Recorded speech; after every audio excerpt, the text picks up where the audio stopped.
Unforgettable 90-day fiancé fights and fails you can't miss! And tell me something, have you ever seen someone go from, I trust you, to, I will destroy you, in less than 10 seconds? Because that's exactly what happened when Madeline found out what really went down at Luke's so-called innocent bachelor party. I'm Sophia, and today, we're diving into a forbidden truth that TLC never expected fans to uncover. And trust me, the moment you hear what Luke said off camera, you'll understand why Madeline's meltdown wasn't drama, it was justice. Because there's a secret in that bachelor party. A secret that could end not only Luke's engagement, but the entire season's illusion of love conquers all. Let's just say, some parties shouldn't have happened, and some fiancés should have stayed home. You think you know what betrayal looks like? Wait until you hear this. So picture it, Luke standing there, surrounded by his groomsmen, grinning like a man who thinks he's still single, shuts in hand, laughter echoing. The classic, it's just one last night of freedom energy. But here's the twist. He wasn't supposed to be there. Madeline had made it clear no wild parties, no surprises, no drama. And yet, what does he do? Throws a small get-together, invites the entire friend group, and forgets to mention one crucial detail. The entertainment wasn't PG-13. You already know where this is going. When Madeline found out, the internet exploded. But that's the surface-level chaos. The real story, the forbidden one, starts before that night ever happened. See, Luke's been running two versions of himself. The calm, family-friendly fiancé for the cameras, and the reckless bachelor who never quite let go of his old habits. And the bachelor party. That was the crack in the mask. Now, here's where things get almost cinematic. According to one crew members who later deleted their Reddit account, by the way, TLC producers told Luke to keep things spicy. Translation: cause chaos get drunk flirt, because drama equals views. And Luke took that direction a little too literally. He didn't just cross a boundary, he obliterated it. When Madeline called him the next morning, his voice had that nervous tremor, the one you only get when you know you've been caught. She asked him directly, did anything happen that would embarrass me? And he said, no babe, it was boring. Oh, Luke. He forgot that in the age of social media there are no secrets. Not when your best man goes live, by accident. That live stream, now deleted, showed Luke surrounded by women, laughing, dancing, and saying words that will haunt him forever. She's not even gonna find out. At this point, let me pause. Because if you're new here and you live for dissecting the secrets TLC hides behind the edits, this is your moment to hit subscribe right now. I'm Sophia, and on Breakdown Epic, we don't just recap reality TV, we expose the truth they try to bury under romantic monages.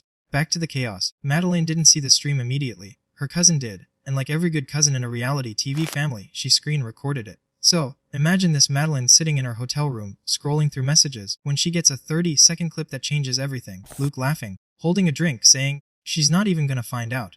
And then he leans in to whisper something we can't hear, because that's when the video cuts out. But the damage, already done. When Madeline confronted him on camera, you could practically feel the betrayal radiating through the screen. She wasn't just angry, she was humiliated. And that's where this story flips from gossip to psychology. Because here's the forbidden knowledge: TLC doesn't show the bachelor party wasn't the first time Luke lied. It was the final straw in a long pattern of manipulation. Remember episode 4, when he forgot to tell her he'd been texting his ex for closure, or when he promised her he'd stop drinking as much, and then joked about it during the confessional. These weren't random slip-ups, they were warnings. And yet, part of why this story hits so hard is because we've all been there. That moment when someone convinces you to doubt your own instincts. You tell yourself you're overreacting. You tell yourself they wouldn't really betray you. And then one day, there's a video, undeniable proof, and suddenly the world you built collapses. Madeline's explosion wasn't about a party, it was about every lie that came before it.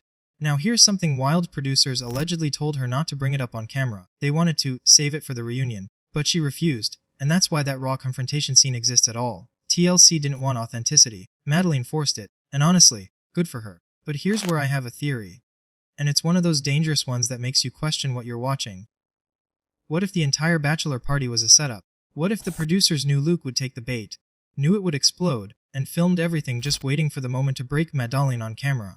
Because when you look closely, the timeline doesn't add up. The crew just happened to be there. The audio was crystal clear, and the reaction shots, suspiciously perfect, almost like they were rehearsed. Now I'm not saying TLC scripted it, but let's just say, if it walks like a setup, and talks like a setup, you get the picture. Here's the part nobody's talking about: Luke's apology scene.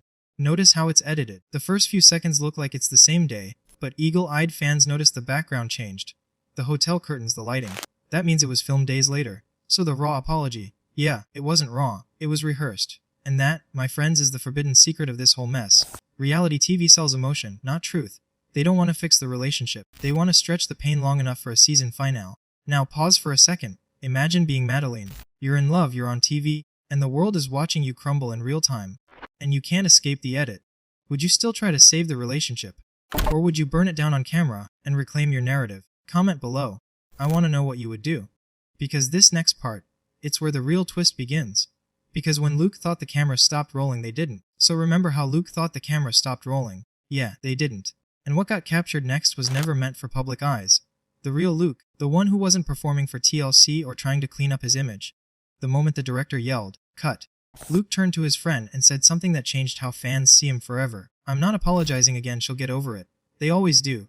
Let that sink in. They always do." That wasn't remorse. That was routine. That was a man who's done this before and expects forgiveness like it's part of the script. And that, dear viewers, is where the forbidden knowledge of this entire storyline lies. Because what you're seeing isn't just a breakup. It's a pattern of emotional control disguised as reality TV drama.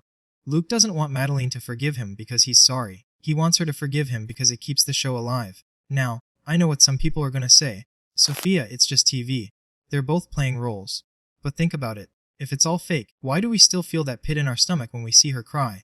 Why do we instinctively side with her, even when we know editing is involved? Because pain, even when edited, still feels real. And Madeline's pain, you can't script that. Here's the secret producers don't tell you: they choose who gets empathy in the edit. They decide who's the villain and who's the victim. And this season, Luke was never supposed to be the bad guy, until he made it impossible not to be. The moment fans saw that clip, TLC had no choice but to shift the narrative. They went from protecting him to quietly distancing from him, cutting his solo confessionals, editing his apology scenes short. Because even networks know, you can't make a hero out of a man who laughs at being caught. Now let's talk about Madeline's revenge arc. Because yes, it's coming. Weeks after the episode aired, she posted something cryptic on Instagram. Closure doesn't come from apologies, it comes from truth. And the comments went wild. Fans flooded her DMs tagging Luke, demanding answers and calling her the queen of boundaries. But that post, that wasn't just shade. It was a warning, because, according to someone close to production, Madeline has been approached to appear in the next season, not as Luke's fiancée, but as a single woman ready to tell her side. Imagine that, the woman who was betrayed turning into the one holding the mic. If that's true, we might be looking at one of the biggest redemption arcs in 90-Day Fiancé history. Okay, audience check in time. If you were in Madeline's position, you find out your fiancé lied, humiliated you on national TV, and then laughed about it. Would you stay and make him face it on camera? Or would you walk away and let him deal with the fallout alone? Drop your answer in the comments right now. I'm genuinely curious how many of you would burn it down versus how many would walk away quietly. And if you've ever been through something like this, that moment when someone swore they'd never hurt you, and then they did, tell me how you handled it. Because, honestly, stories like yours make this show feel less like a guilty pleasure and more like a mirror. Now here's where it gets dark. Luke didn't stop at denial. He doubled down. On a livestream days later, when fans confronted him, he laughed and said, "If that's the worst thing I did, I'm doing fine." The arrogance. The complete lack of accountability. And yet, somehow you could see the panic behind his smirk. Because he knows what we know now. Once the Breakdown Epic community starts dissecting your lies, there's no hiding. I always say TLC can edit the footage, but the internet edits reality. Let's rewind for a second. Remember that first night when Luke said, "It was just a few drinks." According to an anonymous extra, he spent over $700 at the bar tab that night. That's not a few drinks. That's a declaration of chaos. And Madeline knew it. She told producers off camera that she was done pretending. That's when the tension you felt in the following episodes began. Not a staged fight, but a slow unraveling of someone who finally realized she was dating a man who thought consequences were optional. Now, if you think this story is just about Luke and Madeline, it's bigger than that. It's about how 90-Day Fiancé turns relationships into experiments. They take people already on edge, throw in cultural pressure, money problems, and fame, and then film the fallout. It's brilliant television, but emotionally brutal for the people living it.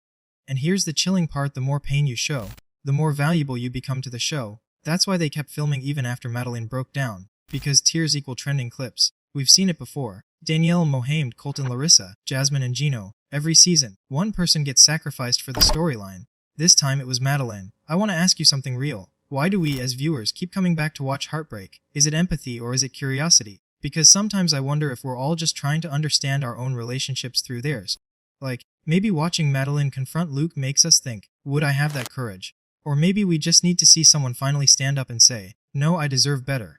Either way, her story hit us because it wasn't fake. It was familiar. And here's the ultimate twist: remember that crew member who leaked the story early on Reddit? Turns out, before deleting their account, they mentioned one more thing. That infamous bachelor party scene. There was another camera angle that TLC never aired. Why? Because it didn't fit the narrative. Allegedly, it showed Luke getting angry when one of the women refused to dance with him. Producers thought it would damage his image too much. Let that sink in. They protected him until the internet made it impossible. That's the forbidden knowledge of reality television. They'll show you everything, except the truth that hurts their ratings. Now, let's flip this for a moment. Hypothetical time. If Madeline had forgiven Luke and married him, how long do you think it would last? 6 months? 3? Drop your predictions in the comments. Because based on Luke's track record, I'd give it the lifespan of a TLC commercial break. And yes, I know, I sound harsh. But come on, if you can lie with a camera 2 feet from your face, you're not afraid of God, you're afraid of bad press. There's something poetic about this whole mess though. The same platform that humiliated Madeline also became her revenge weapon. Every time fans tag her in supportive posts, every meme that calls Luke out, that's her redemption. She doesn't need to expose him anymore. We already did. And that, dear viewers, is the power of truth in the internet era. It always finds its way out, no matter how much reality TV tries to edit it away. So here's my final thought. If you ever find yourself in a relationship where someone keeps saying, "Relax, it's not that deep," remember this story. Because if someone tells you not to feel, it's usually because they don't want to be held accountable for what you'll find when you do. And Madeline, she finally felt everything, and walked away stronger. Alright, Breakdown Epic fam, I want to hear from you. Do you think Luke deserves another shot at redemption? Or should TLC replace him entirely next season? And who do you think should be the next couple we expose here on the channel? Comment your theories, your frustrations, even your own red flag stories. You know I read every one. If you haven't already, make sure you're subscribed because we have something huge coming next week. A breakdown that even TLC might wish I didn't talk about. Let's just say, there's another happy couple hiding something massive, and once you see it, you'll never look at their engagement ring the same way again. Until then, I'm Sophia, and this has been Breakdown Epic, where we don't just watch reality, we expose it.